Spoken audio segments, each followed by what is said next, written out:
Merci Monsieur le Président. Mes chers maîtres, mes chers confrères, permettez-moi de vous présenter donc la stratification du risque de la mort subite dans l'insuffisance cardiaque. Donc l'insuffisance cardiaque est un problème de santé publique. Elle sévit sur un mode épidémique actuellement. Et malgré les progrès thérapeutiques, elle reste une pathologie grevée d'une lourde mortalité. Donc la moitié des patients meurent à 5 ans et la moitié des décès sont en rapport avec la mort subite. Donc, vu la prévalence de ce mode de décès et vu le faible taux de survie après sa survenue, donc 5% survivent après la survenue d'une mort subite, donc ceci souligne l'intérêt de la stratification du risque de la mort subite. Et puisque le défibrillateur automatique implantable est actuellement le seul moyen efficace pour la prévention de la mort subite, mais c'est un dispositif qui est coûteux, qui n'est pas dénué du risque.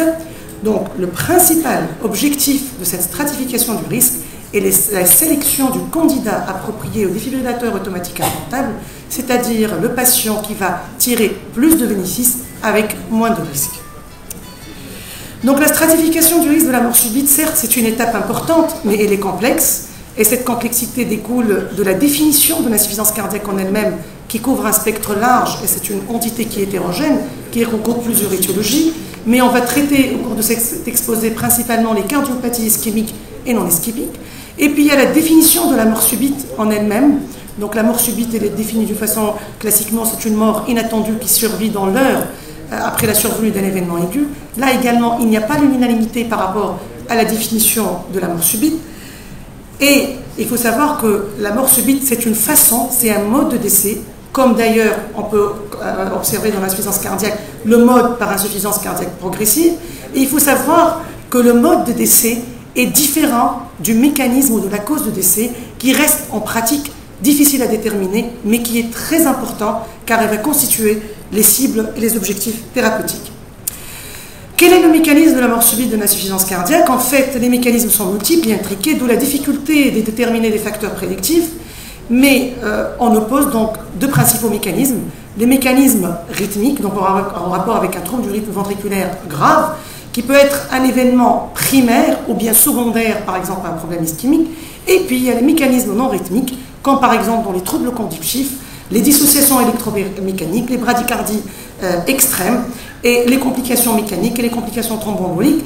Les mécanismes non rythmiques ne semblent pas non plus être un mécanisme négligeable de la mort subite, dans la mesure où certaines études autopsiques, notamment dans les cardiopathies ischémiques, ont démontré que la moitié des patients meurent soit en rapport avec des complications mécaniques ou bien des poussées ischémiques. Il y a également des études récentes qui ont montré que des patients qui ont eu des haltères implantables, que les troubles conductifs constitueraient aussi un moyen de décès aussi relativement fréquent. Mais en pratique, c'est le mécanisme rythmique qu'on vise, dans la mesure où on va proposer aux patients un défibrillateur automatique implantable, donc c'est la prévention de troubles du rythme ventriculaire. Quel est le mécanisme des arythmies ventriculaires dans l'insuffisance cardiaque? Là également, les mécanismes sont multiples, ils sont intriqués, et on citera principalement donc, le remodelage ventriculaire, donc ce remodelage qui va étirer les fibres myocardiques avec la constitution de foyers de fibrose qui va constituer le milieu propice à l'hétérogénéité des périodes réfractaires des cellules, à des anomalies de propagation de l'influx, ce qui va favoriser les phénomènes de réentrée. D'autre part, donc, il y a l'ischémie myocardique, surtout dans les cardiopathies ischémiques, mais également même dans l'ischémique, il y a une composante ischémique. Il y a le côté génétique aussi, la prédisposition génétique, les modifications hormonales. Il y a également les traitements, par exemple, diurétiques, qui peuvent entraîner éventuellement des hypocalémies, des hypomagnésémies, les traitements digitaliques, l'hypoxie. Donc, tous ces facteurs peuvent contribuer à l'instabilité électrique. Donc, pour la stratification du risque, globalement, il y a les facteurs de risque épidémiologiques, comme par exemple l'âge et le diabète, qui peuvent constituer aussi bien des facteurs de risque de la mort subite que de la mortalité globale. Et il y a des facteurs qui sont liés à la survenue de l'arythmie ventriculaire. Donc, les paramètres, quels sont les éléments explorés? Donc, on explore principalement le substrat myocardique, l'instabilité, les éléments qui vont explorer cette instabilité électrique. Et puis, plus rarement, il n'y a pas vraiment beaucoup d'études qui ont étudié les événements aigus déclenchants. Et d'une façon pratique, le substrat myocardique a été évalué le plus souvent, surtout par son extension, donc ce retentissement sur la fraction d'éjection du ventricule gauche. Pour l'instabilité électrique, là, il y a toute une panoplie de moyens qu'on utilise. Il y a les haltères implantables en mettant en évidence des troubles de l'instabilité ventriculaire.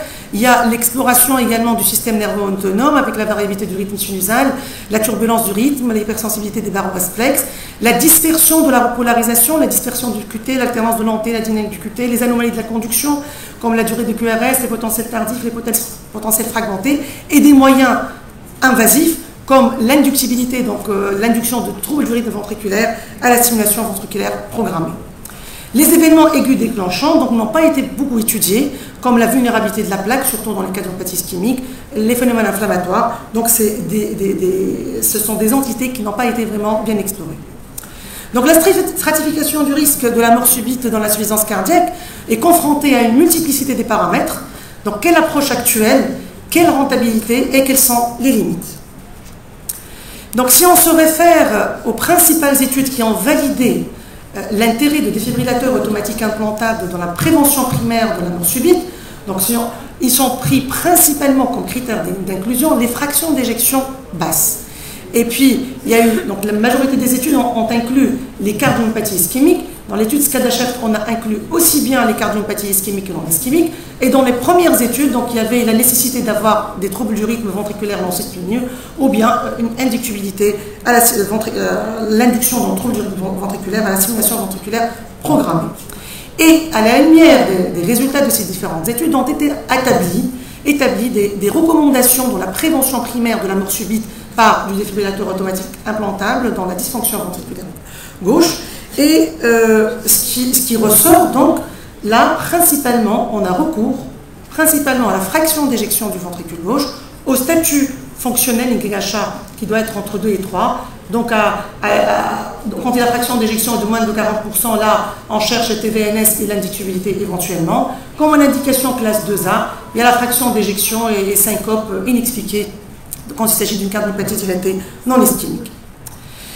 Pourquoi donc la fraction d'éjection du ventricule gauche a été principalement utilisée comme moyen de stratification du risque? D'abord, les premières études ont montré que plus la fraction d'éjection était basse, plus l'incidence de la mort subite était élevée. D'autre part, également dans l'étude Valiant, dans les cardiomyopathies ischémiques, plus la fraction d'éjection était basse, donc inférieure à 30%, là on voit que le taux, l'incidence de la mort subite était plus importante. Et puis, il y avait une corrélation avec l'étendue du substrat ou de la cicatrice, quoique cette corrélation n'est pas vraiment très puissante. Et puis, en pratique, c'est un paramètre facile à mettre en œuvre. Le statut fonctionnel, en fait, on sait que la mortalité globale augmente avec la sévérité du statut fonctionnel, mais la proportion de la mort subite est les plus importante dans la catégorie de patients qui sont au stade fonctionnel NYHA 2 ou 3. Donc on comprend pourquoi, dans les recommandations, on recommande que le patient soit en statut fonctionnel NYHA 2 et 3. Dans les malades qui sont en insuffisance cardiaque terminale et très sévère, là, on voit que en valeur absolue, il y a un taux de mortalité de la mort subite est élevé, mais la proportion plutôt de la mortalité par insuffisance cardiaque progressive est plus importante. Qu'en est-il des syncopes? Là, les syncopes dans une analyse rétrospective de l'étude SCADA-CHEF, là, on constate que les patients qui ont présenté des syncopes, ils ont présenté, dans l'ordre du suivi, plus de chocs appropriés par le défibrillateur automatique implantable. Donc, ce qui ressort que, potentiellement, ça peut être également utilisé comme paramètre pour la stratification du risque. Pour la stimulation ventriculaire programmée, là également, c'est un moyen qui était décevant. Les valeurs prédictives positives et négatives étaient faibles dans l'insuffisance cardiaque, particulièrement dans les cardiopathies dilatées non ischémiques. Et puis, dans l'étude, par exemple, une analyse de l'étude MADIT 2, les patients qui avaient une stimulation ventriculaire programmée négative avaient aussi un pronostic péjoratif, comme le patient qui avait une stimulation ventriculaire positive, voire même plus péjorative. Donc, finalement, une méta-analyse récente qui a été publiée et qui a regroupé les 12 moyens de stratification utilisés d'une façon donc, pratique. Et cette méta-analyse a essayé d'analyser ces différents paramètres. Et ça a été fait surtout dans les cardiopathies dilatées non ischémiques où il y a plus de problèmes pour la stratification du risque. Ce qui ressort dans ces différentes études, c'est la faible valeur prédictive positive de ces différents paramètres, donc entre 20 et 30.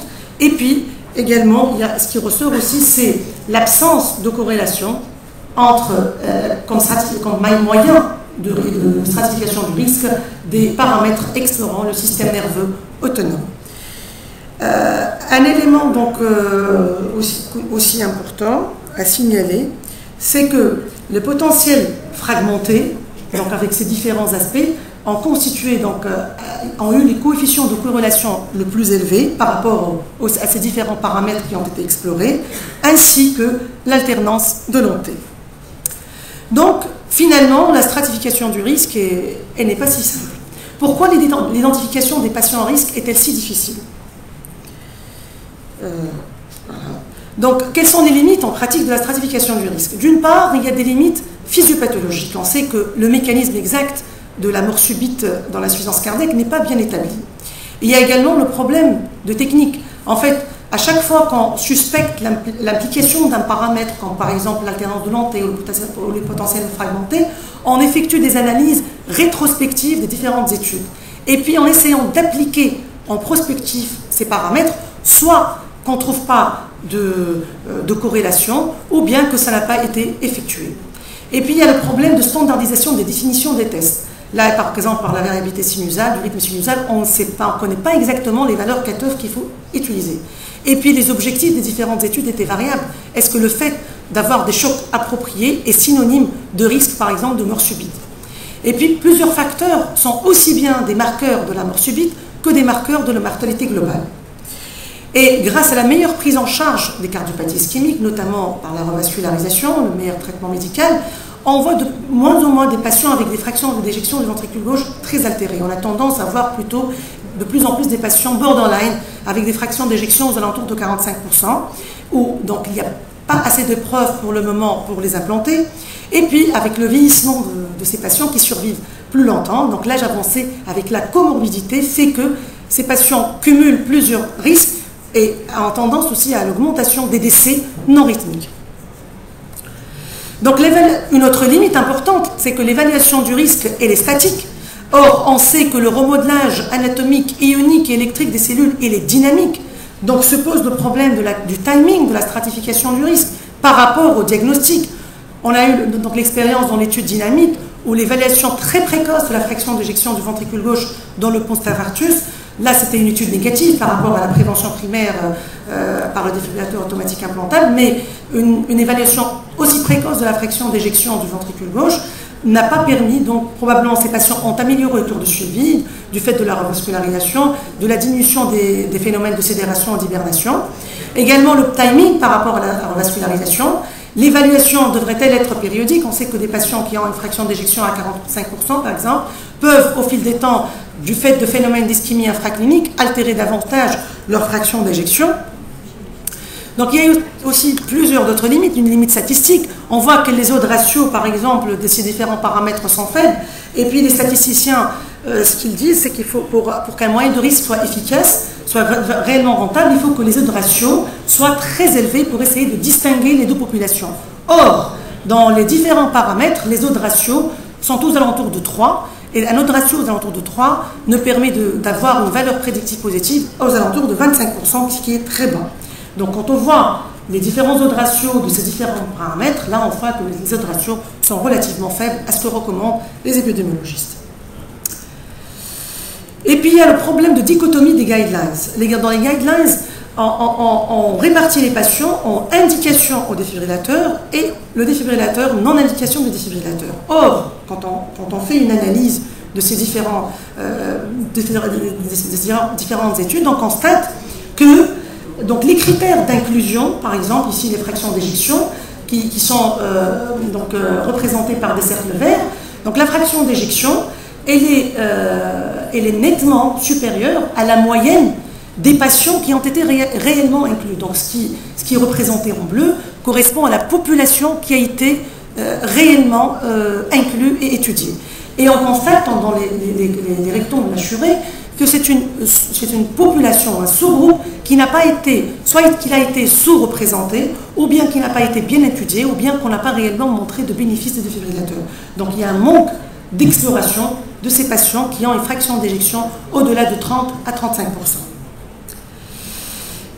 Et bon, peut-être en sélectionnant plus nos patients, on arrive à mieux identifier les patients les plus à risque, mais dans l'étude MADIT, par exemple, on a ressorti les principaux facteurs de risque de la mort subite et de la survenue du moins de choc approprié au cours de suivi. Et ils ont donc ressorti des facteurs, ils ont établi des scores. Et ce qu'ils ont constaté que, en fait, il y avait un schéma, un EU, plus le patient cumulait de facteurs de risque, plus la rentabilité du défibrillateur était faible. Et vice-versa, plus le patient qui ne cumulait aucun facteur de risque ne tirait pas grand bénéfice. Par contre, le patient qui avait un risque intermédiaire, c'est-à-dire qui avait par exemple un seul facteur de risque, c'est lui qui tirait le plus. Donc, ce qu'ils ont conclu, c'est qu'un patient trop malade et un patient trop malade pourrait avoir, du fait des compétitions des risques, une comorbidité importante, une augmentation des décès non rythmiques. De même, un patient qui est en bonne santé peut ne pas tirer grand bénéfice. Et puis, une autre limite, c'est la combinaison des différentes explorations n'a pas permis d'améliorer la valeur prédictive positive, qui reste faible. Certes, on a amélioré la valeur prédictive négative, mais la valeur prédictive positive reste toujours faible. Que fait-on en pratique? Donc, il y a une étude récente qui a évalué un peu les habitudes des principaux centres européens. Donc, ce qu'on voit, c'est que 30% de ces centres utilisent des critères de MADIT 2, 29% de SCEDACHEF, donc plus rarement ceux de MADIT, les premières études, ou de MAST. La moitié de ces centres ne prennent pas en considération l'âge comme limite pour implanter un défibrillateur, donc pour stratifier le risque. Et puis, moins de 20% de ces centres utilisent tout ce qui est paramètres d'exploration du système nerveux autonome ou des potentiels ventriculaires tardifs, et même s'ils sont réalisés, c'est dans le cadre d'études de la recherche. La stimulation ventriculaire programmée est utilisée également dans 25% des cas, principalement les patients qui ont des fractions d'éjection entre 30 et 40% ou qui ont à l'holter rythmique des tachycardies ventriculaires non soutenues. Et puis il y a également l'holter implantable qui a été utilisé dans 19% des cas, et c'est principalement dans le cadre de protocoles de recherche. Et 32% de ces centres effectuent des stratifications du risque qui est répétée. Donc, quelles sont les perspectives?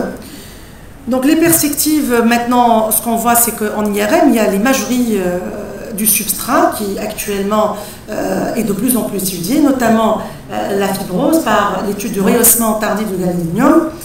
Et là, ça a été étudié dans les cardiomyopathies dilatées ischémiques. Donc l'objectif, c'était soit l'inductibilité d'un trouble du rythme ventriculaire à la stimulation ventriculaire programmée, ou bien la survenue d'une arythmie ventriculaire, une thérapie appropriée par le défibrillateur automatique implantable, ou bien des critères composites.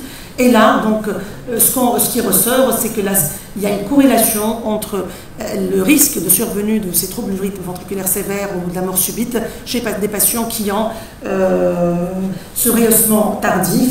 Certains auteurs ont également mis en évidence une corrélation entre l'étendue de ce rehaussement et l'hétérogénéité. Ces patients qui avaient une hétérogénéité de substrat avaient plus de risques, mais ce sont des études qui sont encore d'exploration. Dans les cardiomyopathies non dilatées non ischémiques également, donc là également il y a eu un apport aussi considérable pour l'IRM. Là, les études sont en faveur donc, pour recommander l'IRM pour mieux stratifier le risque, mais jusqu'à maintenant, donc il n'y a pas de recommandation, il n'y a pas de consensus, on est en train d'évaluer ce paramètre. Également, il y a l'imagerie nucléaire. Il y a eu des études récentes également qui ont montré par la scintigraphie au MBG qu'il existerait des foyers de dénervation myocardique et que ces foyers-là étaient des foyers de vulnérabilité, c'était des foyers où il y avait une hétérogénéité des tissus avec une hétérogénéité des périodes réfractaires, où il y avait des anomalies également de la conduction, et ces foyers-là pouvaient être donc, le milieu propice pour la survenue d'arythmie, et il y a une étude qui a montré que la dénervation cardiaque était un facteur indépendant d'arythmie maligne. Donc d'autres facteurs sont en cours d'exploration, comme le testing génétique. Il y a des formes familiales de cardiomyopathie dilatée non ischémique, il y a des mutations qui seraient plus arythmogènes que d'autres. Il y a la vulnérabilité de la plaque, notamment dans les cardiomyopathies dilatées ischémiques. Il y a une étude récente pour la CRP, pour chercher la prédictivité de taux de CRP, de survenue d'arythmie, de choc approprié dans les patients qui ont été implantés de défibrillateurs. Là, c'était une étude négative, malheureusement. Il y a également les marqueurs, certains marqueurs sériques. Il y a des études qui ont étudié le taux d'anticorps anticanocalciques et qui auraient démontré donc une corrélation positive entre le risque dans les cardiomyopathies, s'ils sont dosés dans les cardiomyopathies dilatées, qu'elles soient ischémiques ou non ischémiques, une corrélation positive de leur présence par rapport au risque de la survenue de la mort subite. Finalement, la stratification du risque de la mort subite, elle semble être plus ou moins codifiée chez les patients qui ont une dysfonction ventriculaire gauche entre 35 à 40%. Toutefois, on peut approfondir davantage et ressortir les patients qui sont les plus à risque parmi cette catégorie de patients. Donc on peut réévaluer le risque. Par contre, les patients qui ont des dysfonctions VG modérées ou bien qui ont des fractions d'éjection préservées avec insuffisance cardiaque, cette catégorie de patients n'a pas été bien explorée, n'a pas été bien étudiée. Et là, nous attendons donc la prédictivité de certains tests spécialisés, de nouveaux marqueurs, des marqueurs génétiques, de biomarqueurs pour une meilleure identification des patients. Donc en conclusion, la stratification du risque de la mort subite dans l'insuffisance cardiaque pose plusieurs challenges. La faible valeur prédictive des moyens de stratification du risque affecte leur utilité en pratique. Comment peut-on optimiser la prévention de la mort subite dans l'insuffisance cardiaque? Est-ce qu'il faut approfondir la stratification du risque chez les patients qui ont un effet VG basse afin de trier les patients qui tirent le plus de bénéfices? Peut-on refuser les défibrillateurs automatiques implantables chez des patients qui répondent aux guidelines, mais du fait de compétition des risques, la présence d'autres facteurs de comorbidité qui ne vont pas réellement tirer grand bénéfice? À qui doit-on indiquer le défibrillateur chez les patients qui ont des indications borderline, notamment les fractions d'éjection 40-45%? Peut-être il faut chercher d'autres cibles. On sait que le mécanisme rythmique n'est pas exclusivement le seul mécanisme de la mort subite. Et puis probablement en cherchant d'autres stratégies de prévention innovatrices qui seraient plus efficaces, à faible coût et sans risque, et qu'on peut étendre à la population générale. Voilà, je vous remercie, mais probablement aussi on manque la boule magique, je ne sais pas, la prédictivité. Voilà.